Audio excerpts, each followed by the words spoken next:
Lain halnya dengan kalimat yang ditulis oleh, nah ini teman-teman semua ya, yang menyinggung nasib honorer teknis administrasi. Tolong DPR menggebu-gebu semua honorer jadi PNS dan P3K. Percuma saja. Nah, kira-kira isi dari artikel ini apa teman-teman semua ya?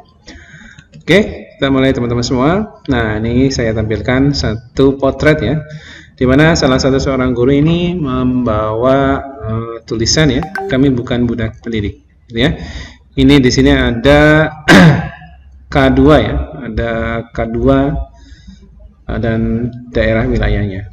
Nah, ini adalah salah satu proses protes dari guru-guru honorer kategori atau K2. CPN.com, Jakarta, para wakil rakyat di DPR RI tampak menggebu-gebu memperjuangkan aspirasi tenaga honorer atau non-ASN. Upaya DPR antara lain dengan mengajukan inisiatif RUU Revisi Undang-Undang Nomor 5 Tahun 2014 tentang Aparatur Sipil Negara atau RUU ASN yang diharapkan bisa memperbaiki nasib honorer ya. Beberapa ketentuan rancangan revisi UU ASN yang diusulkan DPR yang dikutip dari situs resmi DPR RI. Bahkan para wakil rakyat di Senayan itu mendorong pemerintah mengangkat honorer yang sudah lama mengabdi menjadi PNS ya. Nah, ini tentunya karena ada wacana nanti Desember tentunya akan ada penghapusan honorer ya. Sekalipun ada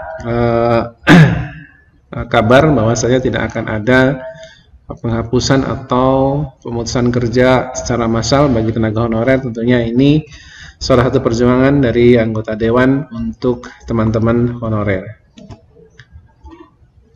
Nah, poin 34 rancangan revisi UU ASN atau Undang-Undang ASN berbunyi diantaranya pasal 131 dan 132 disisipkan satu pasal, yakni pasal 131A yang berbunyi sebagai berikut ya.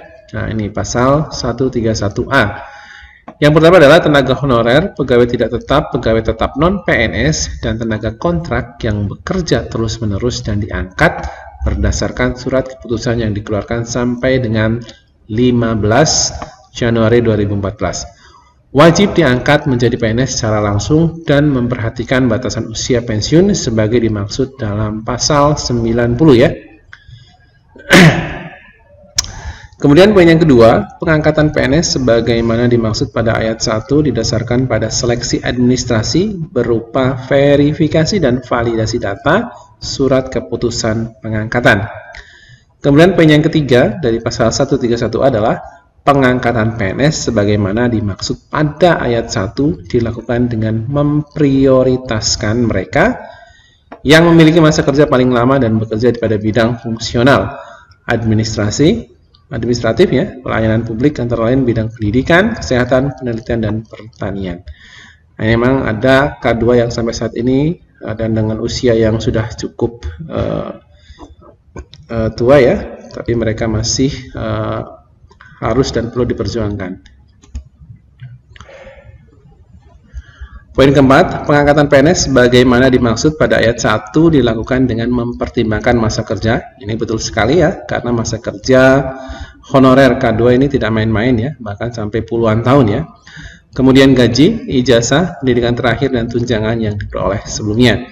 Yang poin kelima adalah tenaga honorer pegawai tidak tetap, pegawai tetap non-PNS, dan tenaga kontrak diangkat menjadi PNS oleh pemerintah pusat.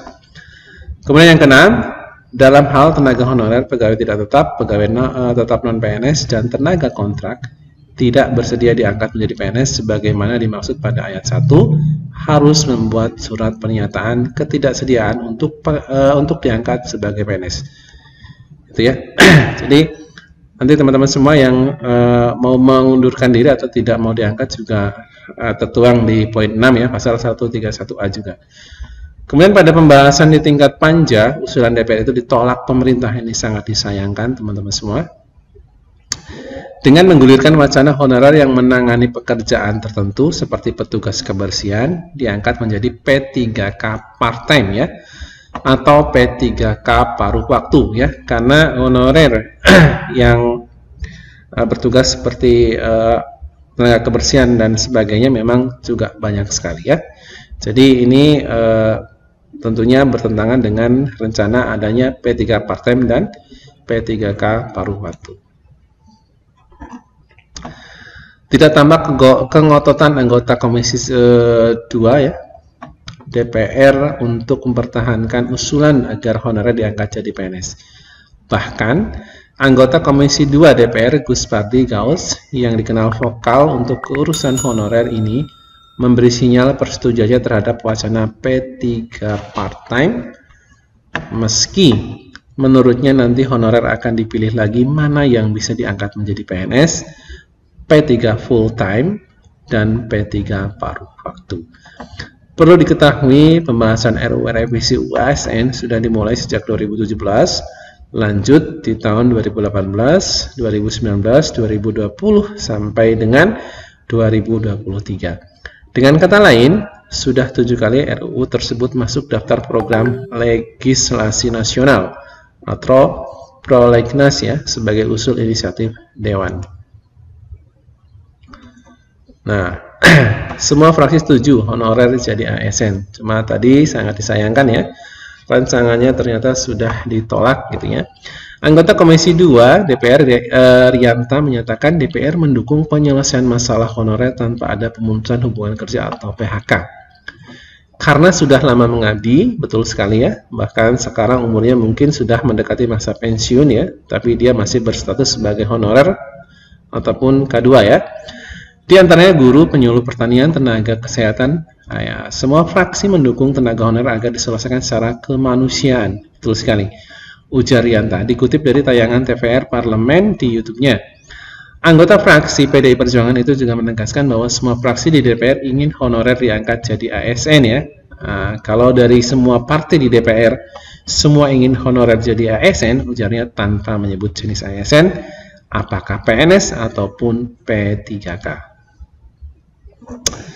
Namun, Rianta mengatakan pemerintah dalam menyelesaikan masalah honorer ini akan mempertimbangkan juga aspek anggaran ya. Ini juga pemerintah juga harus memikirkan ya, atau kemampuan keuangan negara. Saya kira pemerintah ketika mengambil keputusan-keputusan juga mempertimbangkan dari sisi keuangan. Nah, ini kata Rianta. Kolom komentar tayangan TV yang dikelola Sekretariat DPR RI itu berisi curhatan terkait penyelesaian masalah honorer ini. Percuma saja kalau semua DPR RI setuju, kalau Menpan RB dan Presiden tidak setuju. Ya, jadi perwakilan DPR RI ini emang wakil rakyat, tapi akan berstatus sia-sia ketika nanti Menpan RB dan Presiden tidak setuju. Ya. Dengan ejaan yang sesuai dengan kaidah penulisan. Nah, ini tulis dari @BG Mansur 7516 di kolom komentar dengan ejaan yang disesuaikan dengan kaidah penulisan. Sesuai pendataan tenaga ASN tahun 2022 yang lalu, semoga Bapak Ibu di DPR RI mengangkat tenaga honorer diangkat jadi PNS tanpa tes dan tanpa terkecuali, mengingat masa pengabdian dan skill atau kompetensi sudah ada di bidang masing-masing instansi. Begitu kalimatnya. Lain halnya dengan kalimat yang ditulis oleh, nah ini teman-teman semua ya, yang menyinggung nasib honorer teknis administrasi. Tolong jangan hanya guru dan nakes saja, tenaga administrasi juga harus diangkat. Nah, kebutuhan hidup semakin besar, dari mana lagi honorer cari uang, tulisnya. Lagi-lagi guru, penyuluh, dan kesehatan dilirik kenapa ya stafnya dari penjaga sekolah, TU, mereka juga butuh kepastian. Ini kalimat yang ada di akun ini ya teman-teman semua. Nah, ini ada caption di sini teman-teman semua. Lewat RUSN, DPR memperjuangkan nasib honorer agar diangkat menjadi ASN, PNS atau P3K.